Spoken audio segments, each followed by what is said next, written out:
The Dynasty Deep Dive for EA Sports College Football 25 is finally here. They just dropped a trailer and they dropped a massive blog on the website. Now in this video, I have condensed the blog down a decent bit so that this video doesn't go over an hour long, because yes, the blog is literally that long. It's 17,000 words, over 80 pages. It's a lot to read through, so I've condensed it down. You're going to see some trailer clips, you're going to see a lot of screenshots, and I'm going to go over all the important details you need to know about Dynasty. And if you don't want to miss out on the other upcoming videos on this channel for College Football 25, like the gameplay we're going to be getting soon and the Road to Glory deep dive, make sure to subscribe and turn the bell icon on so you don't miss any of those uploads. Trying to get to 600k subs before the release of this game, and if everybody watching just subscribed, we could hit that number in a few days. So there's three big pillars to Dynasty mode for College Football 25. Build your coach, build your program, and deliver the world of college football. So let's start with building your coach. EA met with college coaches and experts to break down real-life coaches, and they said this. What we found was that both current and former coaches broadly fit into three main categories. Some are incredible recruiters, while others are motivators who maximize the potential of their players. And lastly, tacticians out-scheme their opponents with on-field X's and O's. There were also a number of coaches who were more of a hybrid between two categories, but two things were loud and clear. No coach was great at everything, and there is no single path to being a great coach. All of our research and discussions led us to build a coach experience centered around three goals. No coach can be great at everything. There's a rock, paper, scissors relationship between coach types with no dominant progression path, and coordinators and how you build your staff matter. So let's start with coach progression. Progressing your coach starts with playing games. As you play, you will complete coach goals that award XP. Once you earn enough XP, you will level up your coach to a maximum level of 50 and be awarded coach points. Coach points can be spent to upgrade your coach's ability.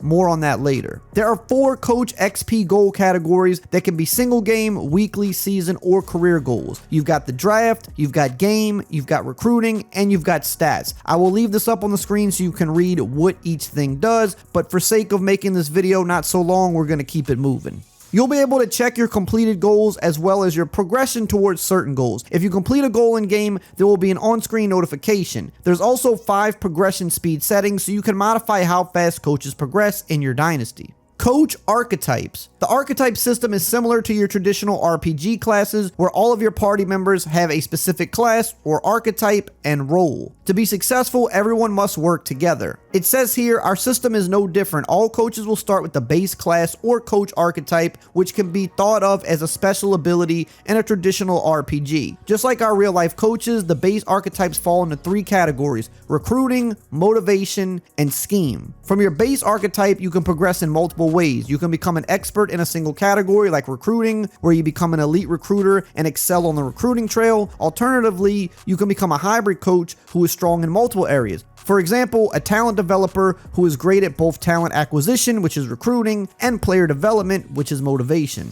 The ultimate goal is to become a program builder or CEO atop the world of college football. Achieving an elite archetype like program builder or CEO is a combination of on-field success and ability progression. There is no single formula to reach these statuses. You will be able to mix and match different ability combinations and progression paths, leading to strong customization. And today there are 11 different archetypes, each with their own focuses and perks. Together, they form a rock, paper, and scissors relationship where there is no dominant archetype. While there is no doubt that talent acquisition is the most important thing in college football, focusing solely on recruiting can leave you vulnerable in other areas. With that being said, remember that no coach can be great at everything. So how do you upgrade your archetypes and what does it do? Each archetype requires specific prerequisites and objectives to be met before they can be purchased. For instance, to become an elite recruiter, you need to invest 50 coach points in the recruiter archetype and sign 2 top 5 recruiting classes. Once these criteria are fulfilled, you can unlock the archetype using coach points. When creating your coach, you choose your starting archetype, with the other 2 becoming available for purchase without additional requirements. And just so we're clear, when they say purchase, they mean with coach points. This isn't a microtransaction thing. It just means with the different points you earn from completing goals inside of your dynasty. Unlocking an archetype provides access to new abilities and enhances your opportunities in the coaching carousel. Each archetype offers a unique perk when active. For example, the tactician archetype grants the winner perk, which awards additional coach XP for every game won. Your active archetype is automatically determined. If you own the program builder or CEO archetypes,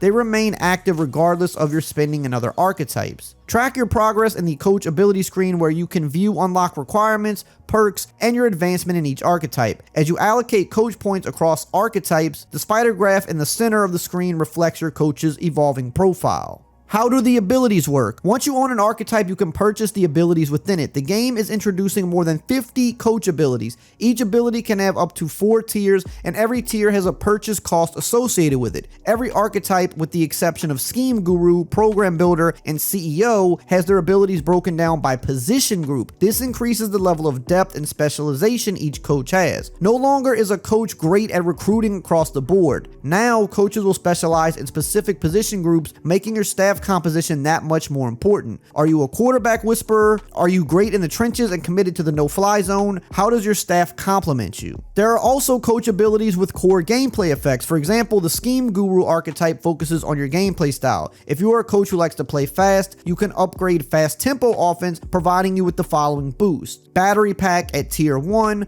caught napping at tier 2, on their heels at tier 3, and tipped your hand at tier 4, and you can see the explanations for this on the screen. You can also make your team a well-oiled machine who doesn't work against themselves and is unfazed by rowdy home field crowds. And here are some more examples of what that would look like at different tiers. Of course, balance is critically important here, so there are defensive counters to all offensive playstyle abilities. The Program Builder and CEO archetypes are different in that they are only available to head coaches. The abilities within them are diverse and range from roster management and program culture to home field advantage and recruiting pipeline boosts. What about coordinators? Both coordinators and head coaches have the same set of abilities and archetypes available to them, leading to a natural progression from coordinator to head coach and increased importance on staff management, where your coordinators either complement your strengths or shore up your deficiencies. All of the abilities your coaching staff owns stack, increasing the effective and ability. Abilities owned by the head coach have the greatest impact. The impact of coordinator-owned abilities depends on whether or not the ability is related to their side of the ball. Climbing the coaching ladder. Your journey starts when you sign your first coach contract. When creating your dynasty, you will have the option to select whether you want to be a head coach, offensive, or defensive coordinator. Coordinators have performance expectations just like a head coach. All roles will have full control of recruiting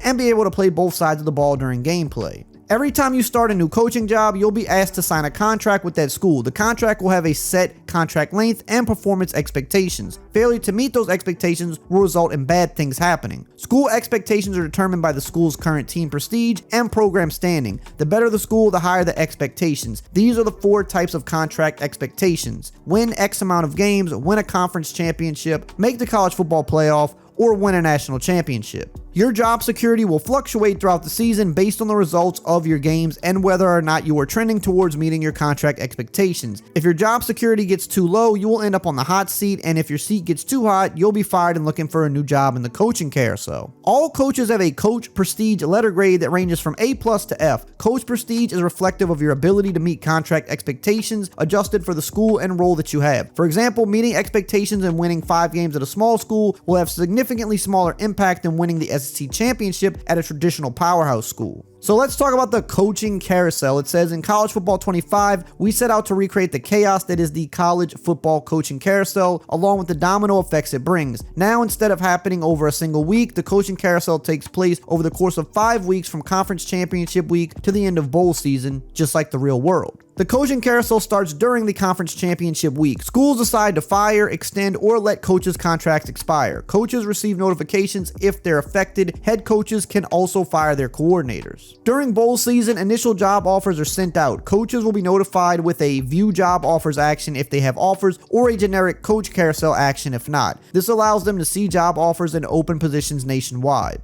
The carousel continues over weeks as school hires and poach coaches. New job openings emerge. Coaches can view job offers including preferences, previous coach changes, top candidates, and contract details. Accepting an offer keeps coaches with their current team until after the national championship game, allowing them to coach any bowl games. A countdown in the Dynasty Hub shows weeks until the job changes. New head coaches can manage staff and hire coordinators during the carousel. If coaches are fired or their contracts expire without a new job, they are placed on a new team after the national championship game. Each school has a persona which determines what they are looking for in their next coach. Schools will evaluate candidates across the following criteria: level, scheme, archetype, pipeline, and coach prestige. If you want to pause the video and read what each one is, you can, but we're going to keep it moving so that this video doesn't get way too long. It says here it's also important to keep in mind the domino effect when you're evaluating whether or not to accept an offer. Just because a job isn't open today doesn't mean it won't be available next week. Now let's talk about managing your staff. As a head coach, you will have the opportunity to manage your staff and hire/fire your coordinators. Remember, the coach archetype system does not allow for you to be great at everything, making who you surround yourself with that much more important. Staff management is your opportunity to build your staff the way that you want in an effort to put yourself in the best position to succeed as a program. During conference championship week, you can fire coordinators, which is your only chance to do so unless they are hired by another school.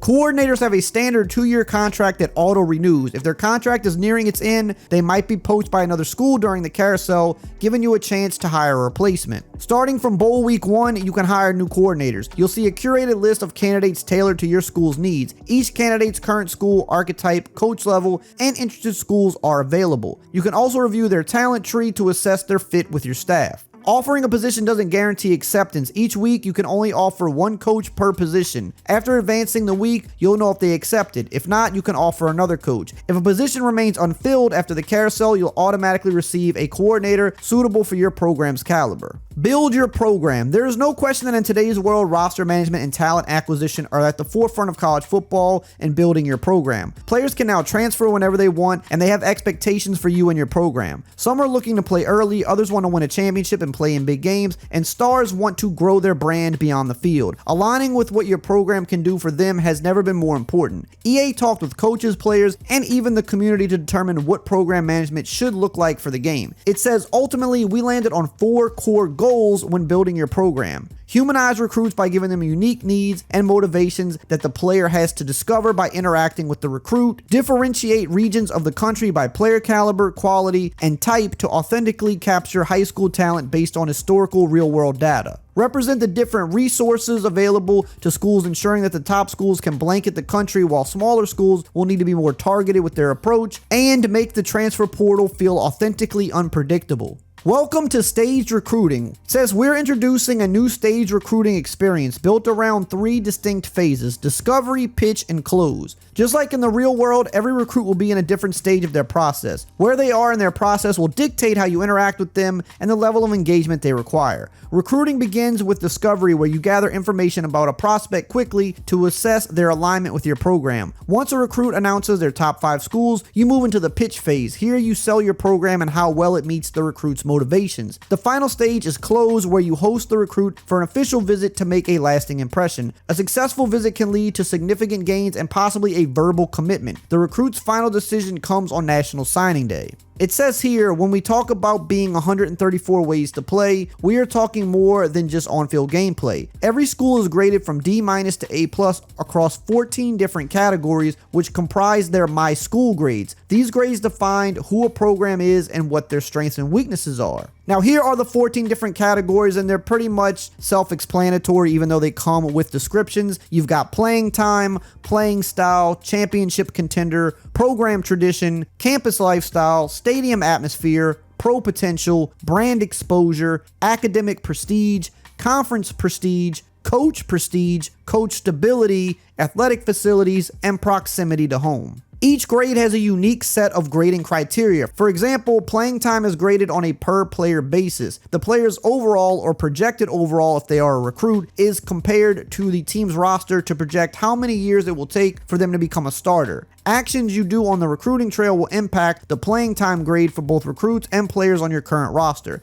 Even if a player is a starter today, signing new players and recruiting may negatively impact their playing time grade and cause them to enter the transfer portal. On the other hand, championship contender uses a combination of your top 25 poll ranking, team prestige, and an assessment of your current roster's quality with Bud Elliott's blue chip ratio. Most grades update dynamically throughout the season, with some only updating at the end of the season. It's important to keep tabs on your grades throughout the season and how you're trending, because a slide in your grades could trigger decommits from verbally committed recruits or sudden transfer portal exodus at the end of the season. You can view all of your grades and detailed information in the My School screen accessible from the Recruiting Hub. This screen helps assess your school's strengths and weaknesses, offering steps to improve each grade. Recruits and where they come from. Each season, over 3,500 recruits are generated nationwide, and each recruiting class varies in talent and positions. Some years will feature abundant quarterback talent, while others have fewer standout prospects. Additionally, the quality and quantity of recruits vary by region. For example, Southern California is renowned for producing top quarterback talent, while East Texas consistently produces exceptional wide receivers. This approach ensures authenticity in representing high school talent across different regions. What a recruit cares about. Each recruit cares about one of 14 motivations aligned with specific grades. Their star rating influences which motivations matter most. 5-star recruits prioritize advancing to the next level, winning championships,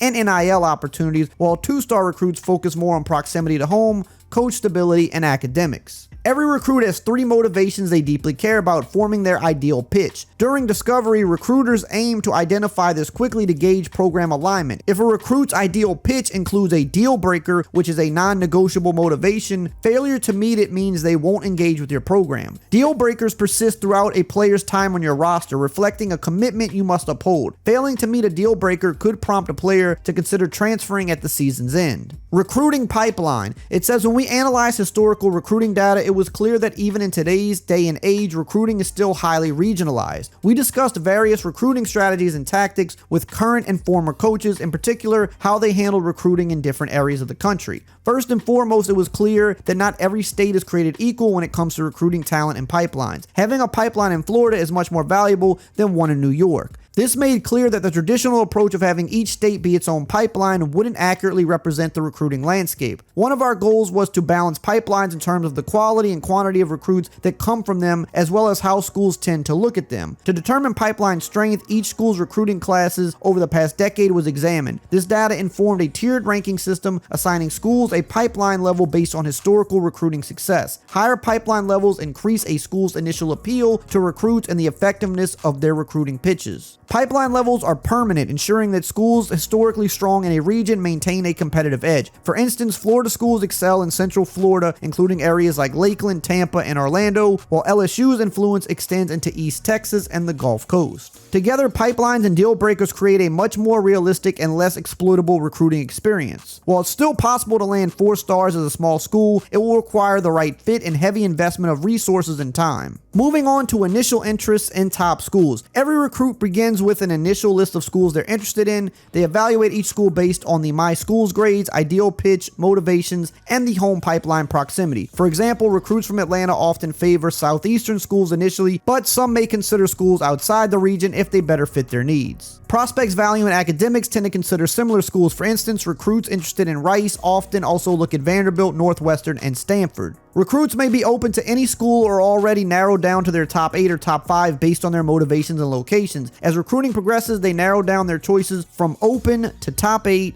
to top 5 to top 3, and then they ultimately commit. Your goal is to stay above the cut line each week by adjusting your recruiting strategy based on changing recruit statuses. So let's talk about the 3 stages of recruiting. The first stage of recruiting is discovery, where your goal is to learn information about the prospect as quickly as possible. Discovery starts with prospect identification. You can find prospects to recruit from the prospect list. The prospect list defaults to the recommended filter, which identifies recruits who would be a good fit for you. You can quickly filter the prospect list by positions or by top prospect, star rating, and state. The advanced search allows you to search for prospects that match a specific set of criteria. You can search for recruits using the following criteria: position, player archetype, state, minimum star rating, height, weight, handedness for quarterbacks only, and interest in your school. When viewing a recruit in the prospect list, you'll be able to see bio information about the recruit as well as key recruiting information like deal breakers and how interested they are in your school. Team needs. When setting up your board, know your roster strengths and weaknesses, how many graduates and returning starters you'll have. The team needs spreadsheet grades each position and details roster breakdowns by school year. It shows required players per position and tracks signings/targets. Scheme will also affect your positional needs. For example, the veer and shoot will need 10 wide receivers, whereas the pro style only needs 6. And this is tied to your playbook choice.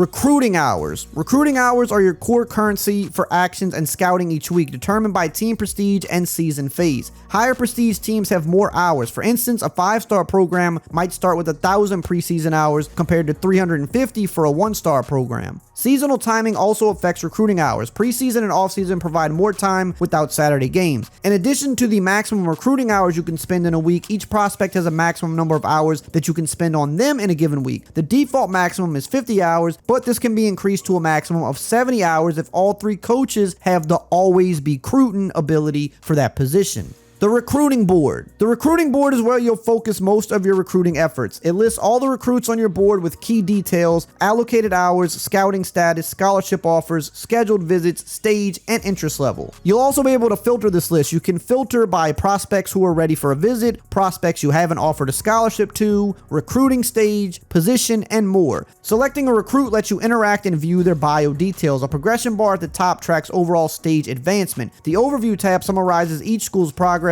with the recruit. When a school bar fills, the recruit progresses to the next stage. Teams below the cut line are locked out from further communication with the recruit. Before you start offering scholarships and dictating recruiting hours to prospects, it's important to make sure you're targeting the right ones for your program. During the preseason, you are only able to scout and offer scholarships, so it is a great time to scout players and ensure you are targeting the right prospects. Prior to scouting a player, you'll only be able to see their star rating, height, weight, hometown, position, and archetype. You'll see question marks on their attributes, abilities, and development trait. The attributes represent the top 10 ratings for their archetype. Each attribute has 4 states of scouting: unscouted, partially scouted, mostly scouted, and fully scouted. When you scout a prospect, you uncover limited information, fully or partially revealing attributes and abilities, but not their development trait. Coaches stress that identifying a player's development trait requires intuition and direct contact, often revealed on National Signing Day or potentially during an official visit with the mind reader ability.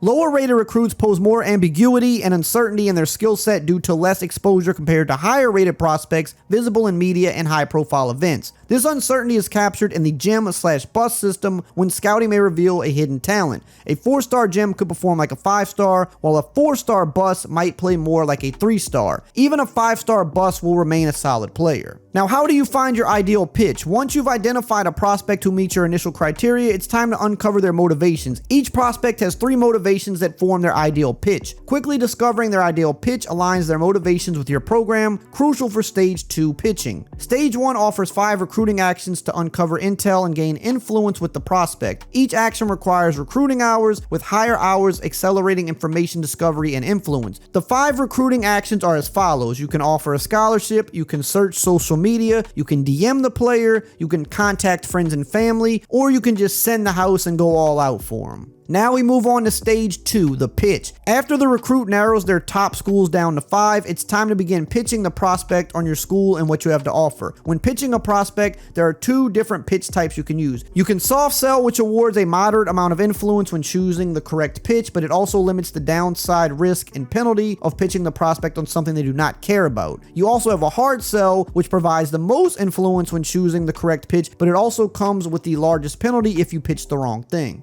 After choosing a pitch type, you select a pitch consisting of 3 motivations from a total of 20 pitches. For instance, the Sunday bound pitch emphasizes championship contention, conference prestige, and your school's track record of player success. To gain a competitive edge and align better with the prospect, you can sway their motivations. Successfully swaying gives them a new ideal pitch exclusive to your school, potentially creating a 3rd combination. The likelihood of success increases with overlap between the original ideal pitch and the one you're proposing. For example, if their ideal pitch includes campus lifestyle, proximity to home, and program tradition, you might sway them towards a pitch like college experience, which includes academic prestige and stadium atmosphere. Then we move on to stage 3, the close. The final recruiting step is closing. This involves bringing the prospect for an official visit to make a lasting impression. To schedule a visit, the recruit must be considering your school among their top 5 choices, and you must have offered them a scholarship. The cost to schedule a visit is 40 recruiting hours, separate from your weekly allocation. Visits are crucially timed around the recruit's bye week or home game. You can host up to 4 recruits per week. Timing is strategic. While a big rivalry game can boost your appeal, it also risks losing the recruit to another commitment beforehand. Game day and opponent strength also influence visits. Higher stakes games offer greater influence if won, whereas lower tier opponents provide little upside and potential downside if lost. Complementary positions among visiting recruits enhance the visit, while competitive ones distract. So for example, you may not want to have multiple QBs visiting at the same time, whereas if you have a quarterback and a wide receiver at the same time, that could be a good thing. During the visit, you choose from 14 activities aligned with prospect motivations and your My School grades. A successful visit can lead to a verbal commitment, but you must maintain engagement until signing day. If committed, a recruit with a deal breaker will decommit if your grade drops before signing day. Once signed, your focus shifts to retention and player happiness and post-transfer portal concerns. This next section is called "Hey Coach, I'm sorry, but I've decided to leave." And it says here, the transfer portal has drastically reshaped college football in recent years, offering both opportunities to upgrade your roster quickly and risks of losing key players. Like recruits, players on your roster can have deal breakers, which are promises between you and them. Failing to meet these expectations can lead them to consider leaving in the offseason. A player's likelihood to transfer after the deal breaker is violated correlates with their overall rating. Your actions throughout the season, such as coaching changes, can affect your My School grades and increase a player's chance of transferring. Additionally, high overall players may opt to enter the NFL draft after 3 or more years in school, displaying their projected draft round. Once a player decides to leave, you can attempt to persuade them to stay. The success of these persuasion attempts depends on the player's overall and your coach prestige. After advancing the week, you'll see pro-draft results reflecting real-world data trends based on the player overall and position. Each offseason, you must trim your roster back down to 85 players. If you exceed this limit, you'll need to encourage some players to transfer. Even if you're at or below the 85 player cap, you can still make room for new recruits by encouraging existing players to transfer. However, you can't ask newly signed freshmen to transfer as soon as they arrive on campus. So let's dive just a little bit deeper on the transfer portal here. It says, as we said at the beginning, one of our goals was to make the transfer portal authentically unpredictable. This begins with players leaving. Some schools may face a mass exodus of players, while others may be left untouched. Once all the players have decided whether to stay or go, the transfer portal will officially open at the start of offseason recruiting. During the 4-week offseason recruiting period, transfers make their final decisions on National Signing Day, causing the rapid roster changes. Teams face decisions: pursue high school recruits or target immediate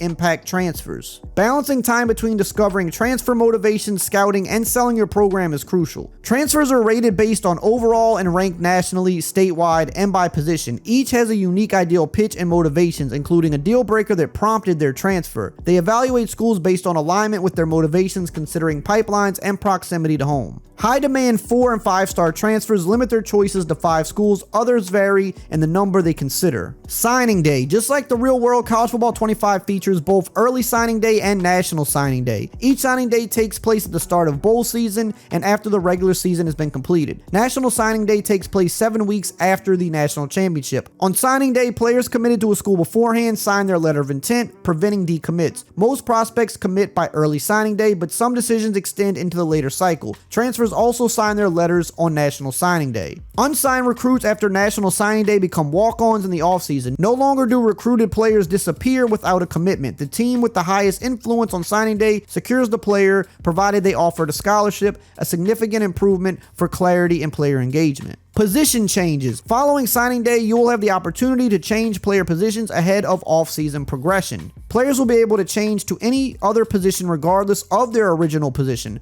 The position change spreadsheet will show you their projected overall at the new position, which archetype they would become, and where they would rank on your depth chart. So let's move on to player progression. It says the offseason is the most impactful time period when it comes to player development. While players can improve throughout the season, the bulk of their progression and development happens during the spring and summer. Players automatically progress their attributes and physical abilities, with mental abilities remaining unchanged to emphasize player differentiation. Player progression primarily occurs during the offseason following position changes. Progression depends on factors like school year, coach abilities, and developmental trait. Younger players such as rising sophomores experience larger leaps and attributes to reflect real-world physical maturation differences. Coaching staff impacts development significantly. For instance, motivators with the abilities like Pay It Forward provide bonus XP to a position group every time a player at that position is drafted in the first 3 rounds. There are 4 different player development traits: normal, Impact, Star, and Elite. Skill groups. Players progress by upgrading entire skill groups rather than individual attributes like trucking. Each skill group, such as the running back power skill group, encompasses related attributes like strength, stiff arm, toughness,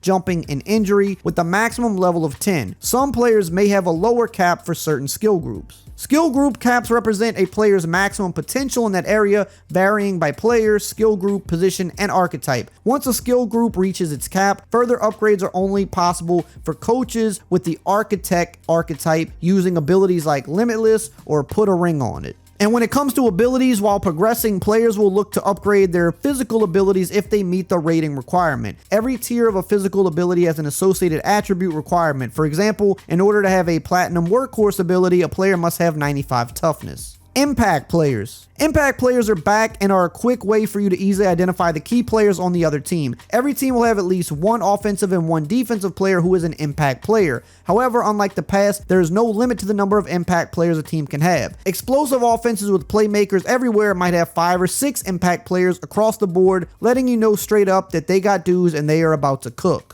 Wear and tear. With the introduction of the new wear and tear system, the week-to-week management of your players is more essential than ever before. Players can incur damage to body parts during gameplay. The more damaged the body part is, the more it will impact their on-field performance. In addition to on-field gameplay, players will also incur wear and tear damage during the Super Sim. Each week, players recover from wear and tear damage based on the severity of the injuries. For example, if a running back severely injured his right ankle, but only slightly injured his left shoulder in the previous game, his shoulder will fully recover the next week, while his ankle would show only slight improvement. Managing player health involves deciding whether to rest them to promote full recovery or risk playing them, potentially prolonging their healing process. Now let's move on to the college football playoff. So it says here, during development, members of the team were able to participate in mock selection committee sessions hosted by the college football playoff to help better understand the process of how the committee determines their rankings. With the expansion of the new 12-team format, they were able to apply those learnings to project how the committee will value wins and losses in a world where going undefeated in a power conference is going to be less and less common, and the perception of schedule imbalance continues to widen. While the media and coach polls run throughout the entire season, you'll need to wait for the calendar to turn to November before you start to get the first peek at how the 12-team playoff bracket is shaping up. It says we created unique logic for the college football playoff poll to model how we anticipate the rankings to look in the new format. Generating a believable opinion-based poll is no easy feat, especially one where we are projecting what may happen versus being able to use real-world results as our reference point. Each week of the season, coaches, media, and college football playoff polls, along with the 12-team bracket update based on the most recent results and the final rankings and bracket, are revealed following the completion of the conference championship games. In terms of seeding, the only way to get a first-round bye is to be one of the 4 highest-ranked conference champions. So an undefeated Notre Dame or any independent, as well as a winner of the Pac-12, can be seeded no higher than 5th and will never be eligible to skip the playoff first round. The new 12-team format brings excitement with first-round games played on campus, offering teams full home field advantage. Playoff quarterfinals and semifinals are held at bowl venues from the former New Year's Six, the Orange, Sugar, Rose, Fiesta, Cotton, and Peach Bowl. The college football championship game has its own rotation of hosts. Starting with the Mercedes-Benz Stadium in Atlanta, the championship game will rotate through an additional 10 locations before looping back around as you continue deeper into your dynasty. 34 bowl games are also featured, each using their real-world bowl tie-ins. Conferences. Every conference is set to the 2024 alignment. The Sun Belt is the last conference to feature divisions, and the scheduling logic has been set for both current season as well as the future year rotation based on each conference's rule set.